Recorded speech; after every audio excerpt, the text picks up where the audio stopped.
ഈ സീസൺ തുടങ്ങുന്ന സമയത്ത് ബാഴ്സലോണ ടീമിനെ ഒരുപാട് പ്രശ്നങ്ങൾ ബാധിച്ചിരുന്നു. ഒന്ന്, അവരുടെ മുൻനിര താരങ്ങളെല്ലാം പരിക്കിന്റെ പിടിയിലായി. പ്രമുഖ താരങ്ങളായ ക്രിസ്റ്റൻസൻ, അറാഹോ, ഫ്രാങ്കി ഡിയോങ്, നിർണായകമായുള്ള പ്ലേയേഴ്സ് എല്ലാം പരിക്കേറ്റ് കളത്തിന് പുറത്തായി. അതൊരു വലിയ പ്രശ്നമായിരുന്നു. അതിനൊപ്പം തന്നെ ട്രാൻസ്ഫർ വിൻഡോയിൽ കാര്യമായുള്ള മുന്നേറ്റമൊന്നും ഉണ്ടാക്കാൻ ബാഴ്സലോണയ്ക്ക് സാധിച്ചില്ല. ഡാനി ഓൾമോ മാത്രമാണ് വന്നത്. നിക്കോ വില്യംസിന് വേണ്ടി ശ്രമിച്ചു, പക്ഷേ എങ്ങും എത്തിയില്ല ഡീല്. പിന്നെ ഒരു ഡിഫൻസീവ് മിഡ്ഫീൽഡറെ കൊണ്ടുവരാൻ ഉള്ള ശ്രമവും നടന്നില്ല. പിന്നെ ഗുണ്ടോവൻ ആണെങ്കിൽ മാഞ്ചസ്റ്റർ സിറ്റിയിലേക്ക് തിരികെ പോയി. അപ്പൊ ഇങ്ങനെ മൊത്തത്തിൽ ഒരു നെഗറ്റീവ് ഇമ്പാക്റ്റ് ആയിരുന്നു ബാഴ്സലോണയ്ക്ക് തുടക്കത്തിൽ ഉണ്ടായിരുന്നത്. അതുകൊണ്ട് തന്നെ ആരാധകരും ചെറിയൊരു നിരാശയിലായിരുന്നു. തുടക്കത്തിലൊക്കെ ബാഴ്സലോണയുടെ പെർഫോമൻസ് എങ്ങനെ ഇരിക്കും എന്നുള്ളത് ഒരു ആശങ്കയുണ്ടായിരുന്നു. പ്രത്യേകിച്ച് പുതിയൊരു കോച്ചാണ്. ഹാൻസി ഫ്ലിക്കിന്റെ ശൈലി എന്ന് പറഞ്ഞാൽ എൻറ്റയർലി ഡിഫറെന്റ് ആണ്. അദ്ദേഹം ബാഴ്സലോണയുടെ ആ ഒരു ഷോർട്ട് പാസ് ആയുള്ള ഒരു ടിക്കി ടാക്ക ശൈലിയല്ല അദ്ദേഹത്തിന്റെ. അദ്ദേഹം വളരെ ഹൈ പ്രസിംഗ് ഫുട്ബോൾ കളിക്കുന്ന ഒരു കോച്ചാണ്. അപ്പൊ ആ ഒരു ശൈലിയുമായിട്ട് ബാഴ്സലോണയുടെ താരങ്ങൾക്ക് ഇണങ്ങിച്ചേരാൻ കുറച്ച് സമയം വേണ്ടി വരും എന്നുള്ളൊരു എക്സ്പെക്ടേഷൻ ഉണ്ടായിരുന്നു. പക്ഷേ നിലവിൽ ഇപ്പോൾ 4 റൗണ്ട് മത്സരങ്ങൾ ലാലിഗയിൽ പൂർത്തിയായപ്പോൾ വളരെ മികച്ച പെർഫോമൻസ് ആണ് ബാഴ്സലോണ കാഴ്ചവെച്ചിരിക്കുന്നത്. ചുരുങ്ങിയ സമയത്ത് കൊണ്ട് തന്നെ അവൈലബിൾ ആയ റിസോഴ്സ് വെച്ച് ഹാൻസി ഫ്ലിക്ക് മികച്ച റിസൾട്ടാണ് ഉണ്ടാക്കിയിരിക്കുന്നത്. ഇതുവരെ കളിച്ച 4 ലാലിഗ മത്സരങ്ങളിൽ 4ലും വിജയിക്കാൻ ബാഴ്സലോണയ്ക്ക് സാധിച്ചു. ഇപ്പൊ കഴിഞ്ഞ മത്സരത്തിൽ റയോ വയ്യോഡോളിഡിനെ 7-0 ബാഴ്സലോണ തകർത്ത് വിട്ടത്.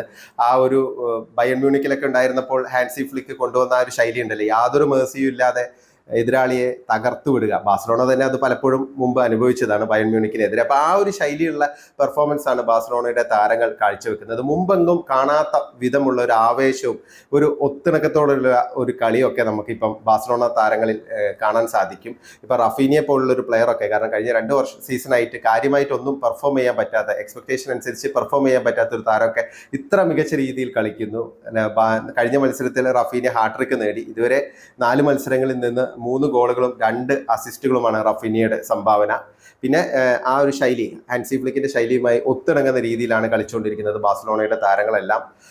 ലെമിനെ യമാലിനെ പോലുള്ള യുവതാരങ്ങൾ ഒരു വശത്ത്, നമുക്ക് എക്സ്പെക്റ്റഡ് ആണ് അദ്ദേഹത്തിന്റെയൊക്കെ പെർഫോമൻസ്. അതുകൂടാതെ തന്നെ കുബാർസിയൊക്കെ പോലുള്ള വെറും 17 വയസ്സുള്ള ഒരു സെന്റർ ബാക്കിനെയൊക്കെയാണ് ഇനിഗോ മാർട്ടിൻസിനൊപ്പം ചേർന്ന് ബാഴ്സലോണ കളത്തിലിറക്കിയത്. അപ്പൊ അതിന്റെയൊക്കെ ആ ഒരു റിസ്ക് ടേക്കിംഗ് എബിലിറ്റി റിസൾട്ടിലേക്കും കൂടി വരുന്നു എന്നുള്ളതാണ്. ഹാൻസി ഫ്ലിക്ക് പറയുകയും ചെയ്തു, താരങ്ങളുടെ പരിക്കും പ്രശ്നങ്ങളൊക്കെ എനിക്ക് അറിയാം, അപ്പൊ എനിക്ക് അവൈലബിൾ ആയ റിസോഴ്സ് വെച്ച് കളിക്കണം.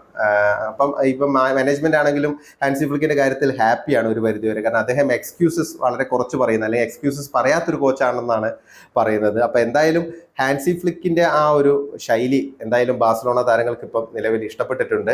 പെദ്രി ആണെങ്കിലും യങ് പ്ലേയേഴ്സ് എല്ലാം ആ രീതിയിൽ അവർ കളിക്കുന്നു. ഇപ്പം നമ്മൾ നോക്കുകയാണെങ്കിൽ കസദോയെ പോലുള്ള പ്ലേയേഴ്സ്, ബെർണാൽ ഇപ്പൊ പരിക്ക് പറ്റി ലേറ്റസ്റ്റ് ആയിട്ട്, പക്ഷെ എന്നിരുന്നാൽ പോലും അവരെല്ലാം എത്ര മികച്ച രീതിയിലാണ് ആ ഒരു കോച്ചിന്റെ ഒരു ശൈലിയിലേക്ക് അവർ ഇണങ്ങിച്ചേർന്നത് എന്നുള്ളതാണ് നമുക്ക് മനസ്സിലാക്കാൻ സാധിക്കുന്നത്. പിന്നെ റോബർട്ട് ലെവൻഡോസ്കിയുടെ കാര്യം നമ്മൾ പറയേണ്ടതില്ല. കാരണം റോബർട്ട് ലെവൻഡോസ്കി മുമ്പ് ബയൺ മ്യൂണിക്കിൽ ഹാൻസി ഫ്ലിക്കിനൊപ്പം കളിച്ച പ്ലെയർ ആണ്. അദ്ദേഹത്തെ കൃത്യമായിട്ട് യൂട്ടിലൈസ് ചെയ്യാൻ ഫ്ലിക്കിന് അറിയാം. ഫ്ലിക്കിന്റെ ശൈലി പെട്ടെന്ന് തന്നെ ബാഴ്സലോണയുടെ ഗെയിമിൽ നല്ല രീതിയിൽ പോസിറ്റീവായിട്ട് ഒരു ഇമ്പാക്ട് ഉണ്ടാക്കുന്നത് നമ്മൾ പ്രതീക്ഷിച്ചിരുന്നില്ല. പക്ഷേ അങ്ങനെയാണ് ഇപ്പോൾ കാണുന്നത്. റൈറ്റ് ഫ്ലാങ്കിൽ കൂടെ മാത്രം അല്ല, അല്ലെങ്കിൽ ലെഫ്റ്റ് ഫ്ലാങ്കിൽ കൂടെ മാത്രമല്ല, അതായത് വിങ്ങുകളിൽ കൂടി മാത്രമല്ല നിലവിൽ ഇപ്പോൾ ബാഴ്സലോണയുടെ അറ്റാക്കുകൾ നടക്കുന്നത്. സെൻട്രൽ കൂടെ ഒരുപാട് അറ്റാക്കുകൾ നടക്കുന്നു.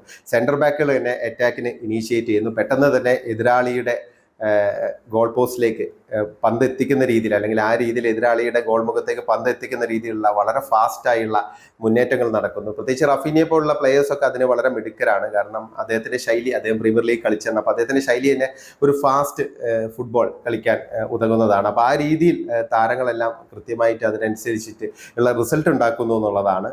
അപ്പം അതൊരു വലിയ ചേഞ്ചാണ്. കാരണം ഒരു ഹൈ ഇന്റൻസിറ്റി ഗെയിം കളിക്കാൻ ബാഴ്സലോണയ്ക്ക് സാധിക്കുന്നത്. ബാഴ്സലോണയുടെ ഗെയിം ബോറിംഗ് എന്നുള്ളൊരു സിറ്റുവേഷൻ മാറി കുറച്ചും കൂടെ ഒരു അട്രാക്റ്റീവായി മാറുന്നു എന്നാണ് നമുക്ക് മനസ്സിലാക്കാൻ സാധിച്ചത്. എന്തായാലും ഇനിയിപ്പം ബാഴ്സലോണയെ കാത്തിരിക്കുന്നത് പ്രമുഖ മത്സരങ്ങളൊക്കെ ഉണ്ട്. ഇപ്പം 4 മത്സരങ്ങളെ കഴിഞ്ഞിട്ടുള്ളൂ. അതുകൊണ്ട് തന്നെ നമുക്കൊരു ഫൈനൽ അനാലിസിസിലേക്ക് പോകാൻ പറ്റില്ല. പക്ഷെ അങ്ങനെയാണെങ്കിൽ പോലും ബാഴ്സലോണ അത്യാവശ്യം ക്ലാസ് കാണിക്കുന്നുണ്ട്. കാരണം ഇനി പ്രമുഖ താരങ്ങൾ കൂടെ വരുമ്പോൾ അവർക്ക് കുറച്ചും കൂടി ഇമ്പ്രൂവ് ചെയ്യാനുള്ള സാധ്യതയുണ്ട്. കാരണം യങ് പ്ലേയേഴ്സ് അത്രയും മികച്ച രീതിയിലുള്ള ഒരു പെർഫോമൻസ് ആണ് ബാഴ്സലോണയ്ക്ക് വേണ്ടി കാഴ്ചവെച്ചത്. അത്രയും യങ് ആയ ഒരു ടീമാണ്. കാരണം 18 പേരെയൊക്കെയാണ് ഇദ്ദേഹത്തിന് ആകെ സ്ക്വാഡിൽ ഉൾപ്പെടുത്താൻ പറ്റുന്നത്, കാരണം പരിക്കൊക്കെ കാരണം. അപ്പോൾ അവരെയൊക്കെ മാക്സിമം യൂട്ടിലൈസ് ചെയ്യാനും അവരുടെ ഭാഗത്ത് നിന്ന് 100% റിസൾട്ട് ഉണ്ടാക്കാനും ഹാൻസി ഫ്ലിക്കിന് സാധിക്കുന്നുണ്ട്. കാരണം ഫ്ലിക്കിന്റെ ആ ഒരു ശൈലി എന്തായാലും ബാഴ്സലോണയ്ക്ക് സ്യൂട്ടാണ്. ഇപ്പൊ അത് ലപ്പോർട്ടയൊക്കെ തന്നെ അത് സൂചിപ്പിച്ചു കഴിഞ്ഞു.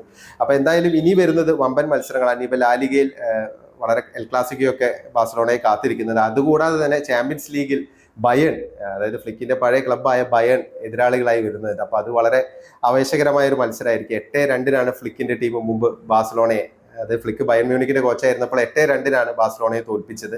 അപ്പോൾ അതൊക്കെ ഇനിയിപ്പോൾ തിരികെ എങ്ങനെ സംഭവിക്കും എന്നുള്ളത് അറിയാൻ ആരാധകർക്ക് ഒരു ആവേശമുണ്ട്. എന്തായാലും ബാഴ്സലോണ ഒരു ടോട്ടലി ഒരു റീവാമ്പിന്റെ ഒരു ശൈലിയിലാണ് ഇപ്പോൾ പോയിക്കൊണ്ടിരിക്കുന്നത്. അപ്പം അവരുടെ ആ ഒരു ഇപ്പം ടീമിൽ അത് റിഫ്ലക്ട് ചെയ്യുന്നുണ്ട്. ഇപ്പൊ ഡാനി ഓൾമോ ആണെങ്കിലും ടീമിൽ വന്നിട്ടേ ഉള്ളൂ, പക്ഷേ അതിനകം തന്നെ അദ്ദേഹത്തിന് മികച്ച പെർഫോമൻസ് കാഴ്ചവെക്കാൻ സാധിച്ചു. ഇപ്പൊ 2 ഗോള് ഡാനി ഓൾമോ നേടിക്കഴിഞ്ഞു. ലെവൻഡോസ്കി ഇപ്പൊ 4 ഗോൾ അടിച്ചു. റഫീനിയ 3 ഗോൾ അടിച്ചു. റഫീനിയയുടെയൊക്കെ ഒരു ചേഞ്ച് വളരെ പെട്ടെന്ന് തന്നെ അത് നമുക്ക് മനസ്സിലാക്കാൻ സാധിക്കും. വളരെ ആനന്ദത്തോടെ അല്ലെങ്കിൽ വളരെ ആസ്വദിച്ച് കളിക്കുന്നു എല്ലാ താരങ്ങളും. 11 താരങ്ങളും ഹൈ പ്രസിംഗ് ആയുള്ള ഒരു ഫുട്ബോൾ ഗെയിം കളിക്കുന്നു. പൊസഷൻ നഷ്ടപ്പെട്ട എല്ലാവരും കൂടെ ചേർന്ന് വളരെ ഒത്തിണക്കത്തോടെ അത് തിരിച്ചു പിടിക്കാനും പരമാവധി അറ്റാക്കുകൾ നടത്താനൊക്കെ ബാഴ്സലോണയുടെ ആ ഒരു നിരക്ക് സാധിക്കുന്നുണ്ട്.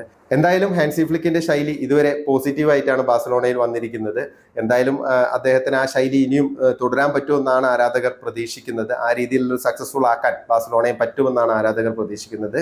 എന്താണ് നിങ്ങൾക്ക് തോന്നുന്നത്? ബാഴ്സലോണ ഇത്തവണ എങ്ങനെ പെർഫോം ചെയ്യും? കാരണം നിലവിൽ ഈ പെർഫോമൻസ് അവർക്ക് തുടരാൻ സാധിക്കുമോ? ചാമ്പ്യൻസ് ലീഗിൽ ഉൾപ്പെടെ ബാഴ്സലോണ ഒരു പഴയ പ്രഭാവത്തിലേക്ക് വരാൻ സാധ്യതയുണ്ടോ? എങ്ങനെ കാണുന്നു ഹാൻസി ഫ്ലിക്കിന്റെ ആദ്യ 4 മത്സരങ്ങളിലെ ലാ ലീഗ മത്സരങ്ങളിലെ ആ ഒരു പെർഫോമൻസിനെ നിങ്ങൾ എങ്ങനെ വിലയിരുത്തുന്നു?